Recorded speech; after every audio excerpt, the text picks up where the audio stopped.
Intéressons-nous aux limites du mental. Nous sommes, nous, cartésiens occidentaux, entièrement dans le mental. On a été formatés par notre éducation à être dans le mental. On a oublié l'intuition, on l'a laissé un peu culturellement aux femmes.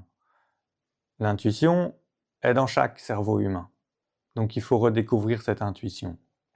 C'est la première chose. Dissocier le mental, qui est celui qui possède les concepts, qui est celui qui possède les mots, qui est celui capable d'associer cela à des signaux électriques. Alors, vous recevez avec l'intuition et vous utilisez le mental pour décoder l'intuition. C'est la première chose. Considérez que dans son esprit, il y a deux modes de fonctionnement et que j'utilise les deux modes comme c'est le plus utile dans la situation. Si on me demande de régler un problème de mathématiques et que je n'ai pas cette capacité intuitive des mathématiques, cette connaissance intuitive des mathématiques, parce que c'est le cas de certains, qui dans les maths voient des couleurs et vous donnent les solutions avec une rapidité extraordinaire, c'est parce qu'ils utilisent l'intuition. Mais sinon, vous allez travailler dans le mental et vous allez appliquer. Sur votre technique, vous avez appris mentalement. Je place ce pied, je place cette main, je me mets à tel moment, à tel endroit, je fais ma projection. Voilà, vous avez appris le mental. Après, il va rester à mettre l'intuition. C'est la première limite du mental. Ce mental, il a des concepts. S'il n'apprend pas le concept, alors il ne peut rien faire. C'est pour ça qu'on lui apprend des concepts et on transmet des concepts. On les transmet par les paroles. Si on les transmet par les paroles, alors ça veut dire qu'il y a des mots, qu'il faut apprendre les mots, le sens des mots, le concept. Alors comment a-t-on appris le concept avant d'apprendre le mot? En regardant, en imitant, en associant des images à des mots. On a créé des concepts. Et notre mental a développé toute cette galaxie de concepts. Mais ce que l'on doit apprendre et être n'est pas dans ces concepts. Alors comment on reçoit des enseignements qui ne rentrent pas dans les concepts? Comment des gens qui vivaient il y a 3 millions d'années ont dit tiens, je vais prendre ce concept, je vais découvrir la roue.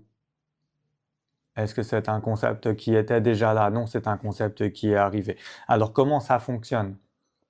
Eh bien, on canalise de l'énergie et on accepte que le mental ne comprend rien.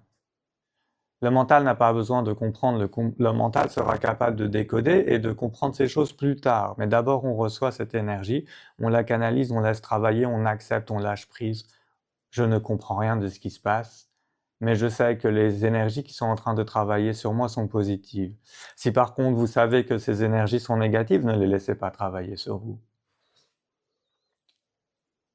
Donc vous allez, dans ce chemin, être limité par votre mental. Si vous restez dans ce que votre mental peut comprendre, vous ne pourrez pas atteindre la réalisation du budo.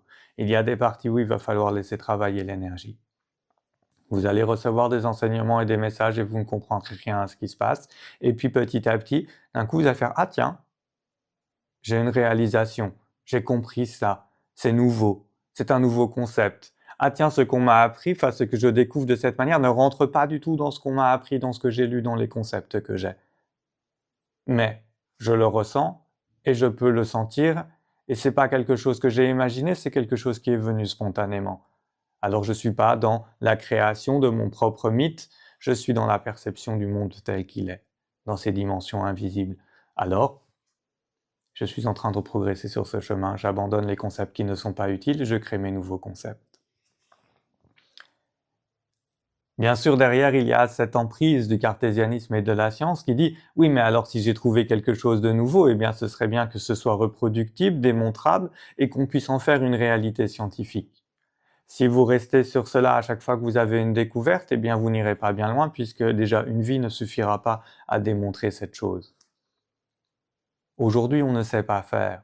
Aujourd'hui, déjà, définir la conscience, c'est quelque chose qu'on ne sait pas faire. Définir la matière, c'est quelque chose qu'on ne sait pas faire. Si vous restez dans cette idée « je veux démontrer tout scientifiquement », vous n'avancerez pas sur votre chemin. Ce chemin est votre chemin, ce n'est pas le chemin de votre voisin. Vous n'avez pas besoin d'avoir raison, vous n'avez pas besoin de le prouver au monde. Vous avez ce chemin et vous sentez en vous si vous grandissez ou pas. Ça suffit, vous n'avez pas besoin de plus.